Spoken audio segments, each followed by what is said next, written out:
तो बच्चों अभी हम जैसे वीडियो बना रहे थे तो मतलब उसमें क्या था कि हमने 4 क्वेश्चन कर भी लिए थे, लेकिन अब जैसे मैं ये क्वेश्चन बनाना शुरू किया था वो मेरा व्हाइट बोर्ड टूट गया है ना। तो ये अब अरेंज किया मैंने ये वाला बोर्ड है ना, तो आप प्लीज़ सपोर्ट करिएगा, ठीक है। बताता हूँ जैसे कि मॉड एक्स की वैल्यू आपको दी है 4, सपोज करो, ठीक है। अब मुझे एक बात बताओ कि सर मॉड एक्स की वैल्यू 4, आपको तो नहीं पता ना कि इसके अंदर एक्स की वैल्यू -4 डाल के आई है या फिर +4 डाला तब ये 4 आया, आपको नहीं पता नहीं वैल्यू है ना। तो इसलिए कभी भी अगर मॉड हटता है, जैसे अगर मैं इसमें से मॉड हटाऊँ तो दूसरी साइड पर प्लस माइनस आ जाता है। सिमिलरली जैसे एक्स स्क्वायर में। तो हेलो दोस्तों, क्या हाल है आप सबके।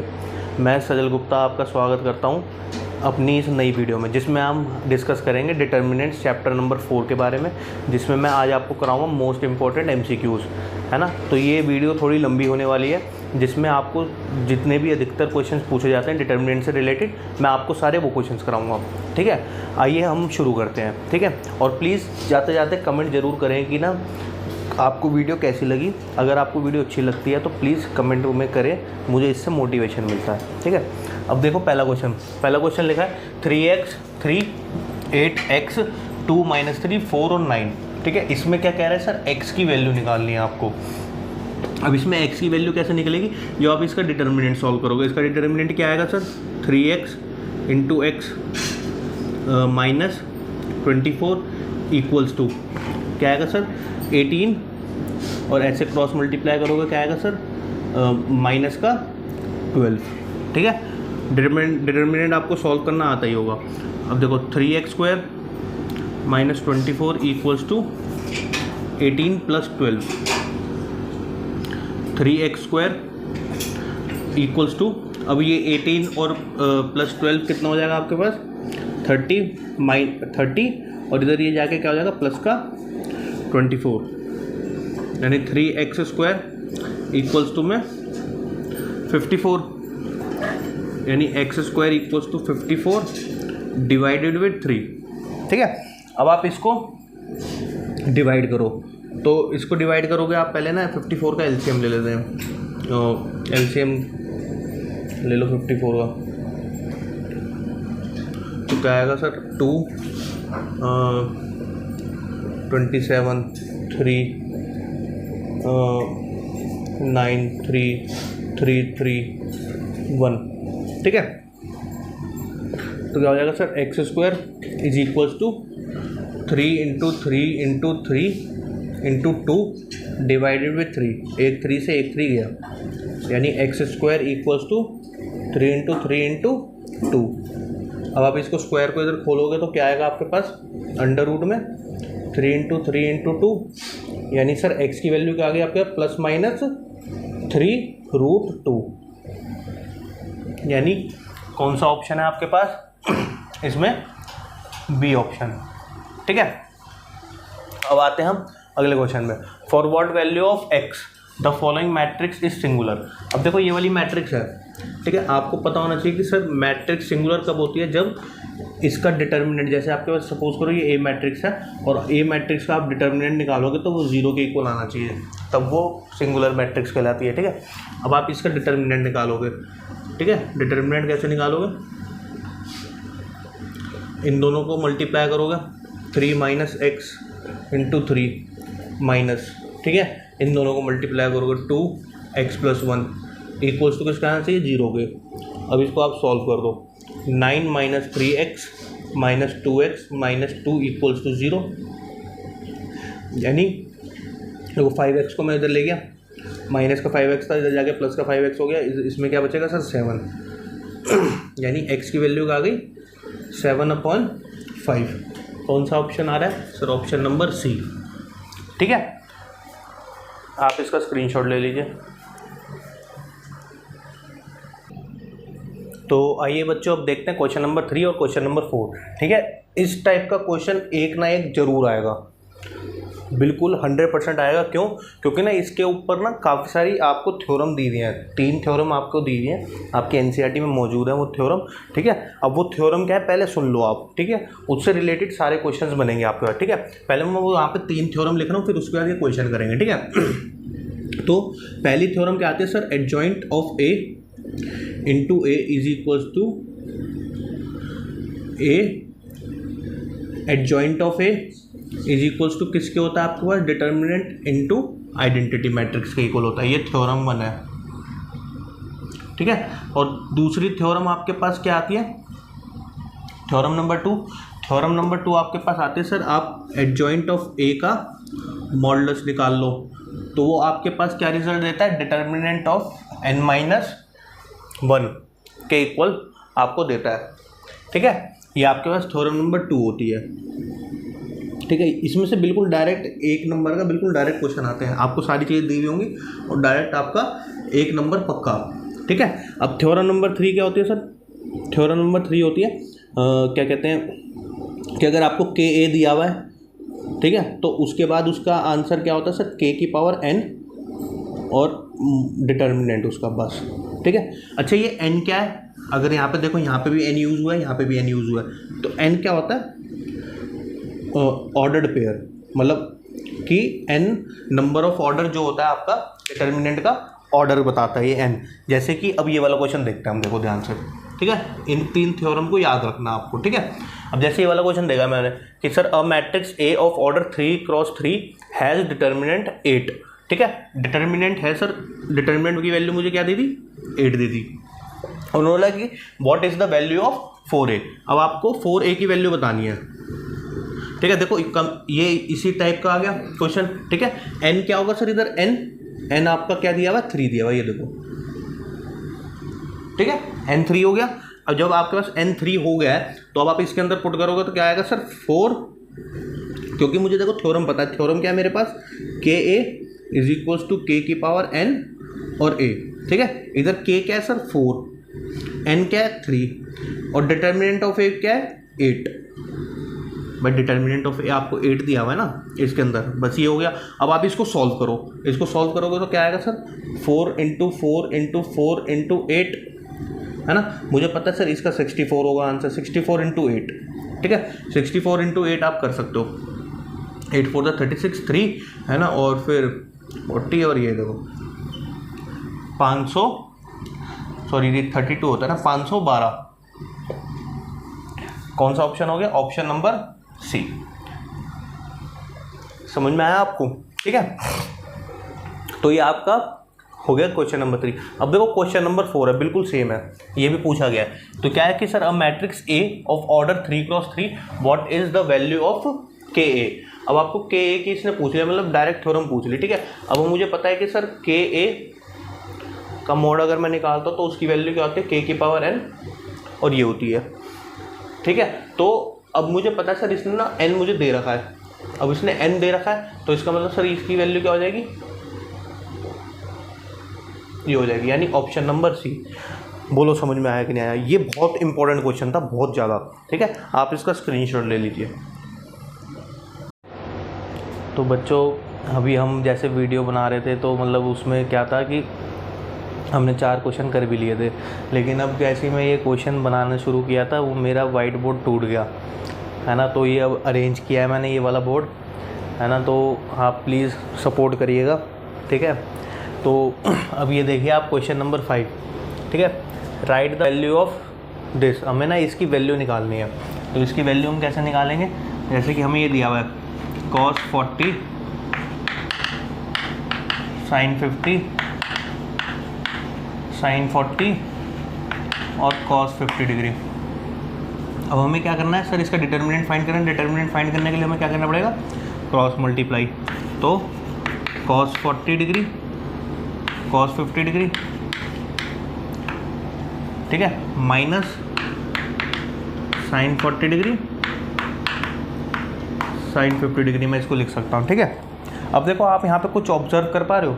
ठीक है, यहाँ पे क्या ऑब्जर्व करना है कि ना सर यहाँ पे ना मुझे फॉर्मूला दिख रहा है। कौन सा फॉर्मूला दिख रहा है, याद करो कौन सा फॉर्मूला, ये cos a माइनस बी वाला फॉर्मूला, ये है ना, सॉरी a प्लस बी वाला, है ना। कौन सा होता है sir, cos a plus b equals to cos है cos b minus sin a sin b, ये होता है हमारे पास फॉर्मूला, है ना।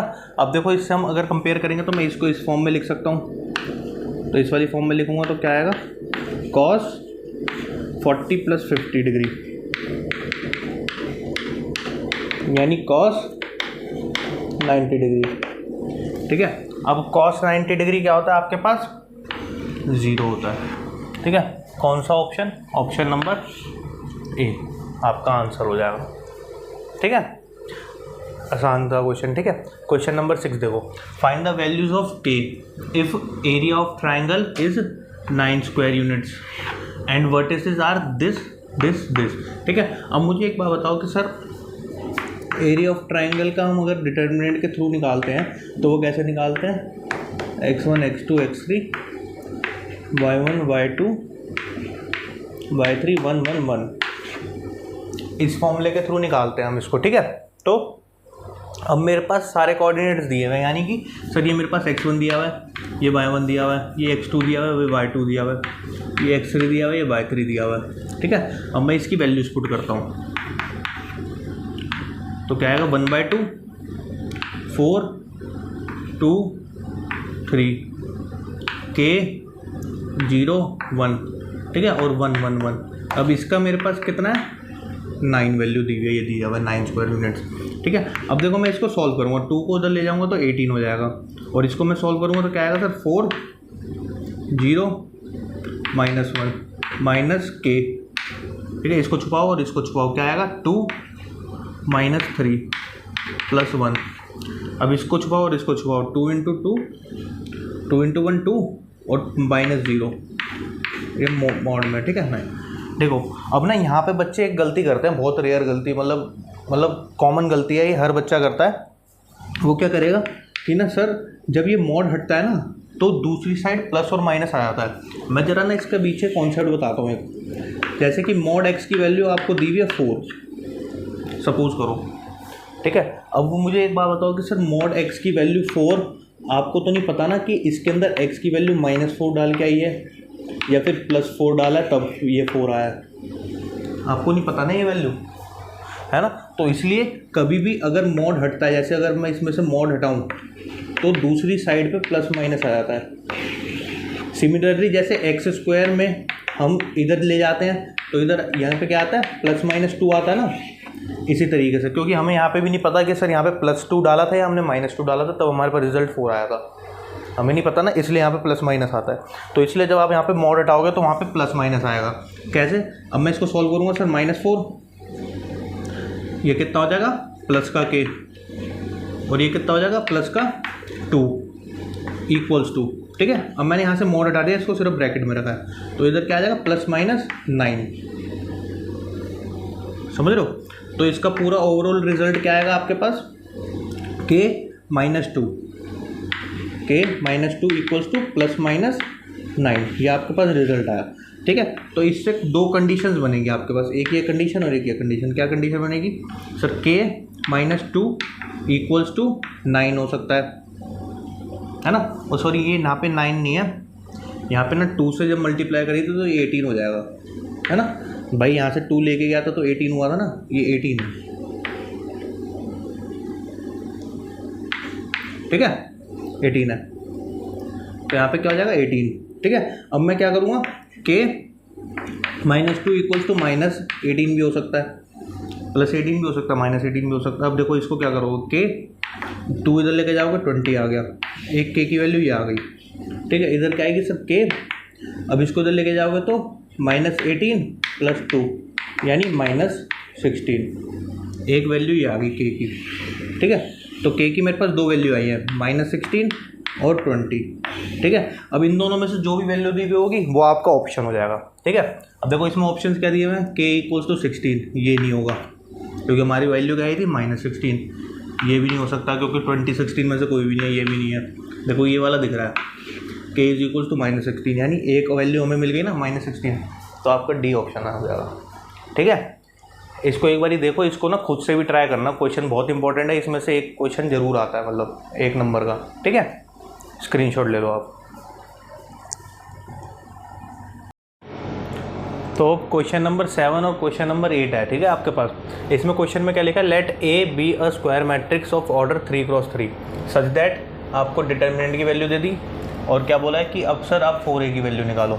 अब याद करो, हमने थोड़ी देर मतलब पिछली वीडियो में हमने क्वेश्चन में कराया ये वाला। ठीक है, उसमें क्या करा था? ये थ्योरम पे बेस है। कौन सी थ्योरम? हमने कहा था सर KA अगर आपको दिया हुआ हो तो इसका रिजल्ट क्या होता है? k⁴n और ये, ठीक है।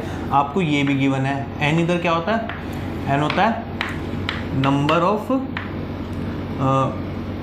मतलब ऑर्डर होता है ये समझ लो सिर्फ ऑर्डर, नंबर में कुछ नहीं, ऑर्डर होता है ये, ठीक है। तो इसमें ऑर्डर क्या दिया हुआ है आपको 3, ठीक है। तो इसके अंदर क्या लिखोगे, के की वैल्यू क्या आपके पास 4, ठीक है, उसकी वैल्यू क्या आएगी 3, ठीक है। डिटर्मिनेंट ऑफ ए आपको क्या दिया हुआ है 2, बस इसको सॉल्व करना है आपको। 4 की पावर 4 इंटू 4 इंटू 4 इंटू 2, ठीक है। इसका क्या हो जाएगा सर 16 इंटू 8, ठीक है। अब 16 इंटू 8 करोगे तो आपके पास कितना आएगा 8 12 128। कौन सा ऑप्शन, ऑप्शन नंबर ए आपका आंसर हो गया, ठीक है। अब देखो question number 8, the cofactor of A32 in the determinant.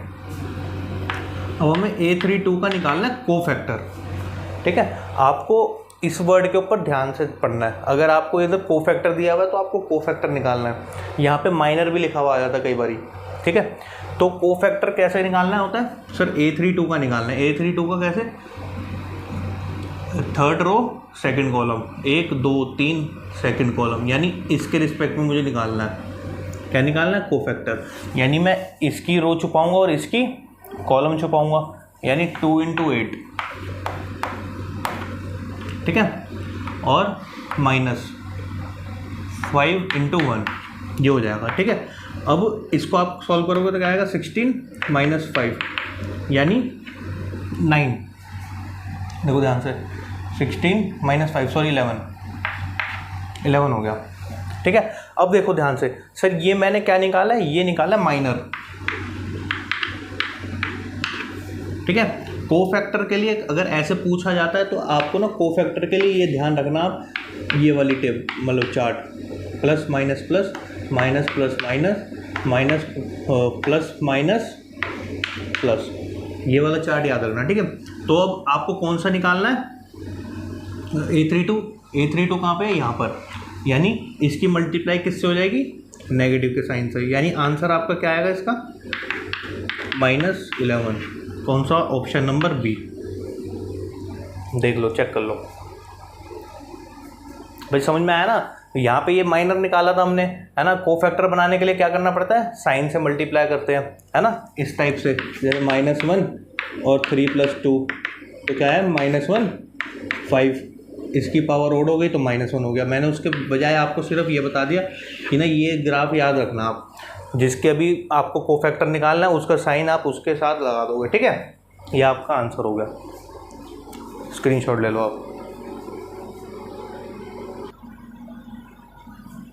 अब यहाँ पे आपने एक चीज़ ऑब्जर्व करी, यहाँ पे क्या ऑब्जर्वेशन आई है कि ना सर, आप अगर सिर्फ इस ग्राफ को देखोगे तो आपको पता होगा कि सर मेरे पास ना A32 का मुझे कोफैक्टर निकालना और मेरे पास ना कोफैक्टर डिटर्मिनेंट मेरे को मिला हुआ है, ठीक है। अब कोफैक्टर डिटर्मिनेंट मुझे मिला हुआ है तो इसमें क्या है कि ना आप देख सकते हो A32 की जगह पे क्या है, माइनस का साइन है। और इसमें से देखो, इसमें से चारों ऑप्शन में से कौन सा माइनस है, सिर्फ यही माइनस का था। तो आप डायरेक्ट भी लगा सकते हो टिक, लेकिन मैं यही सजेशन दूंगा कि आप डायरेक्ट ऐसे देखने के बजाय एक बार ही सॉल्व करो इसको, क्योंकि अगर आप सॉल्व करोगे तो आपके पास एक्यूरेसी आपकी दुगनी बढ़ जाती है, ठीक है। और ये मुझे समझाने में टाइम लगा है आपको, आप अगर इसको खुद से करोगे ना तो आपको मतलब हार्डली सिर्फ 5-6 सेकंड का टाइम लगेगा, ठीक है ना। अब चलते हैं हम अपने दूसरे क्वेश्चन की तरफ। तो अब क्वेश्चन नंबर 9 और क्वेश्चन नंबर 10 देखो, ठीक है। ये दोनों क्वेश्चन भी अधिकतर पूछे जाते हैं एग्जाम्स में, ठीक है। अब आप जो है ना एक बार वीडियो को पॉज करके एक बार खुद से ट्राई करो, ठीक है। आई होप सो कि आपने ट्राई किया होगा, ठीक है। अब देखो इधर ये आपको दिया हुआ है कि सर ये ना सिंगुलर मैट्रिक्स है और इसमें ना पी की वैल्यू मुझे निकालनी है। अब याद करो कि सिंगुलर मैट्रिक्स के लिए हमारे पास क्या होता था, तो सिंगुलर मैट्रिक्स के लिए हम क्या करते थे, मैट्रिक्स से डिटर्मिनेंट को इक्वल टू 0 रखते थे, है ना। मतलब जो सिंगुलर मैट्रिक्स होता है उसका डिटर्मिनेंट क्या आता है, हमारे पास 0 आता है।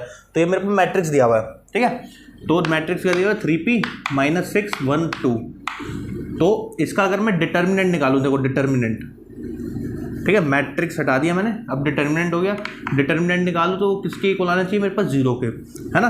तो देखो इसको ध्यान से, सर 6p + 6 = 0, यानी 6p इज इक्वल्स टू -6, यानी पी की वैल्यू क्या आ गई, -1। ठीक है,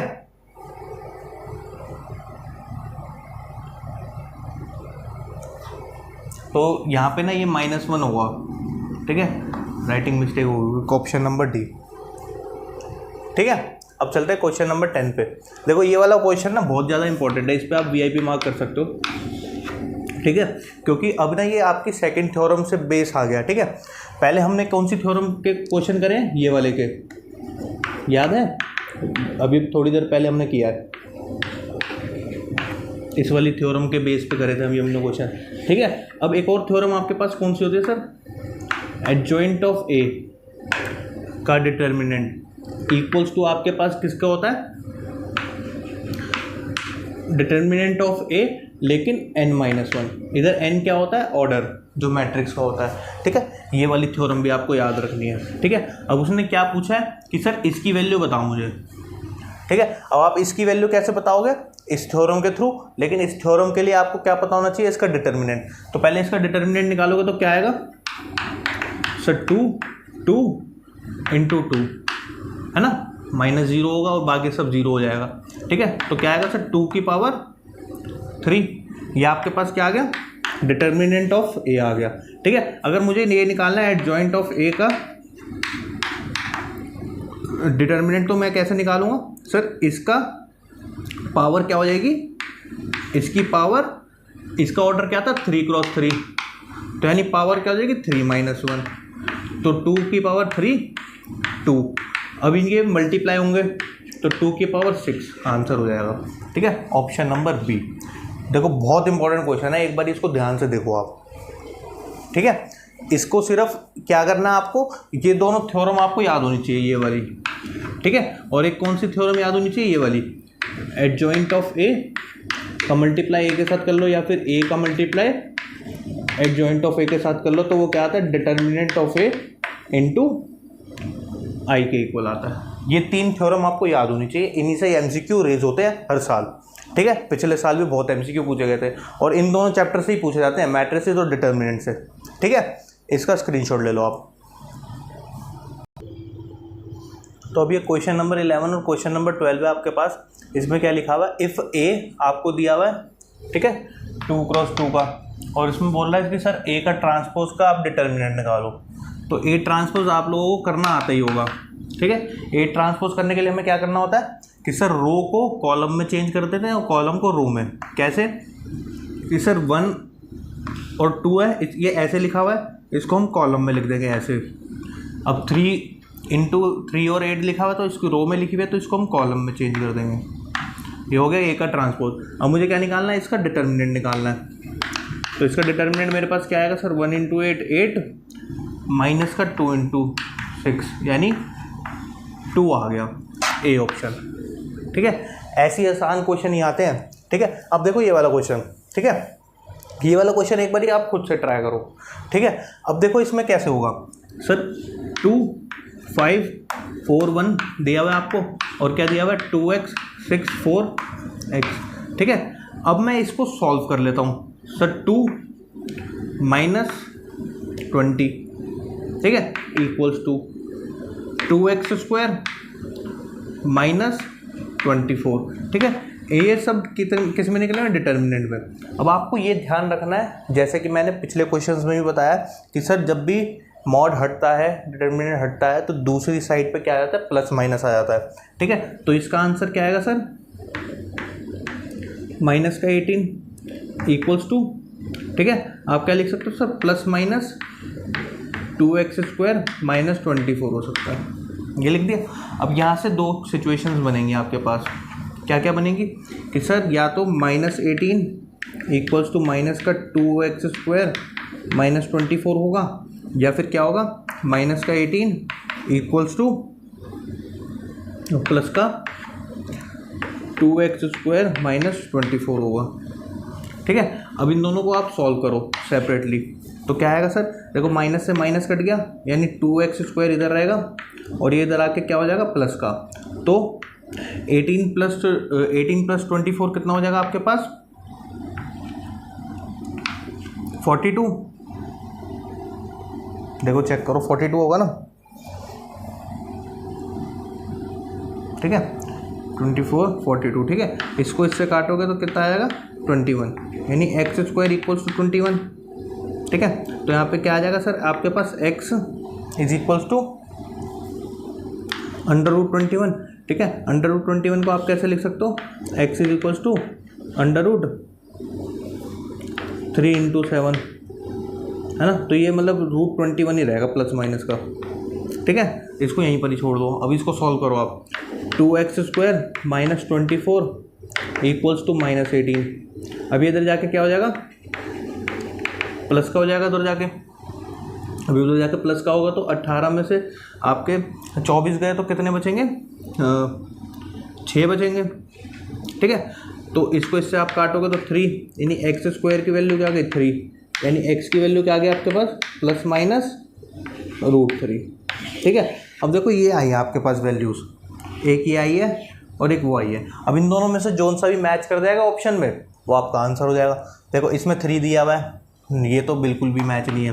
√3 दिया हुआ है, हाँ सर √3 है, लेकिन और आगे चेक करते हैं ये भी है ना। अब देखो इस वाले ऑप्शन में ना दोनों वैल्यूज़ दी हुई हैं, जो कि मेरे पास दोनों वैल्यूज़ मेरे पास अवेलेबल है, ठीक है। तो इसका मतलब ऑप्शन नंबर डी आपका आंसर हो जाएगा, ठीक है। इसलिए ये इंपॉर्टेंट क्वेश्चन है, ठीक है। इसमें आप इंपॉर्टेंट मार्क कर सकते हो, ठीक है, इस तरीके से, ठीक है। अब आप इसका स्क्रीनशॉट ले लो।